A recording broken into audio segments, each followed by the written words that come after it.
Hindi naging aksidente ang pagkuha kay Miles Ocampo bilang host ng Eat Bulaga. Para sa maraming manonood, tila natural lamang ang kanyang pagpasok sa programa dahil matagal na siyang bahagi ng industriya. Ngunit kung susuriing mabuti, maraming dahilan kung bakit nakita ng pamunuan ng Eat Bulaga na isa siya sa mga personalidad na may kakayahang maging mahalagang bahagi ng noon time show. Isa sa pinakamalaking dahilan ay ang kanyang karanasan sa harap ng kamera. Bata pa lamang si Miles ay bahagi na siya ng iba't ibang teleserye, pelikula, at television projects. Habang lumalaki siya sa industriya, unti-unti rin niyang natutunan kung paano makisama sa iba't ibang klase ng tao, paano humarap sa pressure ng live audience, at paano mag-adjust sa mabilis na takbo ng entertainment world.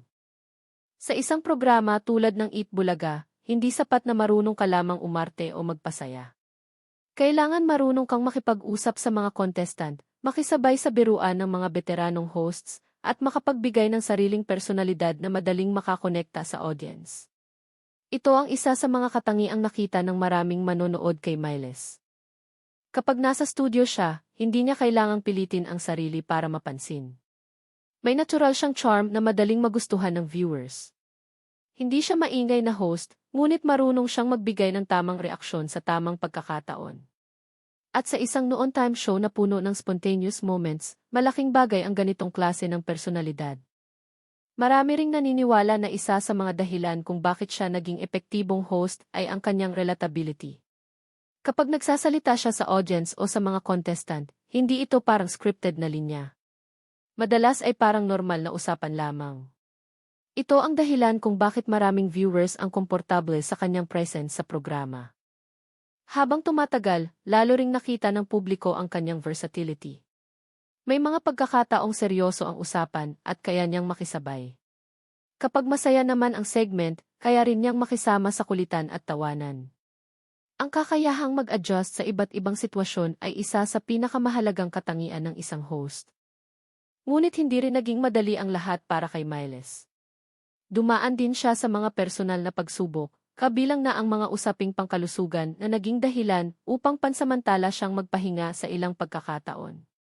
Sa kabila nito, lalo lamang siyang hinangaan ng maraming tao dahil ipinakita niya ang kanyang katatagan at determinasyon. Sa panahon na wala siya sa programa, marami ang nakapansin kung gaano siya kahalaga sa dynamics ng show. At nang muli siyang bumalik, ramdam agad ng mga manonood ang kasiyahan at excitement. Para sa marami, isa itong patunay kung gaano na siya naging mahalagang bahagi ng Eat Bulaga. Isa rin sa mga dahilan kung bakit patuloy siyang sinusuportahan ay ang kanyang magandang samahan sa mga kapwa-host. Kapag kasama niya ang mga veteranong personalidad ng programa, makikita ang respeto at pagiging komportable niya sa kanilang presensya. Hindi siya natatakot matuto at hindi rin siya nahihiyang makinig sa mga payo ng mas nakatatanda sa kanya. Sa paglipas ng panahon, mas nakita rin ng management ang kanyang potensyal. Hindi lamang bilang artista, kundi bilang television personality na kayang magtagal sa isang live noon time show. Ang ganitong klase ng oportunidad ay hindi basta-basta ibinibigay. Kadalasan, ibinibigay ito sa mga taong pinaniniwala ang may kakayahang magdala ng programa sa mas mahabang panahon.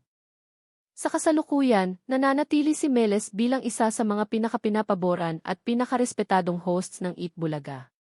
Patuloy siyang nakikita sa iba't ibang segments ng programa at nananatiling isa sa mga personalidad na madalas makatanggap ng positibong reaksyon mula sa audience. Kapag titingnan ang kabuuan ng kanyang journey, madaling maunawaan kung bakit siya kinuhang host ng Eat Bulaga. Hindi lamang dahil kilala na siya bilang artista. Hindi lamang dahil may karanasan siya sa telebisyon. Kundi dahil mayroon siyang kakayahang kumonekta sa mga tao, magbigay ng saya sa natural na paraan, at maging bahagi ng isang programa na matagal nang itinuturing na tahanan ng maraming Pilipino. Habang nagpapatuloy ang kanyang paglalakbay bilang host, marami rin ang naniniwala na mas marami pa siyang maibibigay sa programa at mas lalo pa niyang mapapatunayan kung bakit siya naging isa sa pinakamagandang naging additions sa Eat Bulaga sa mga nakaraang taon.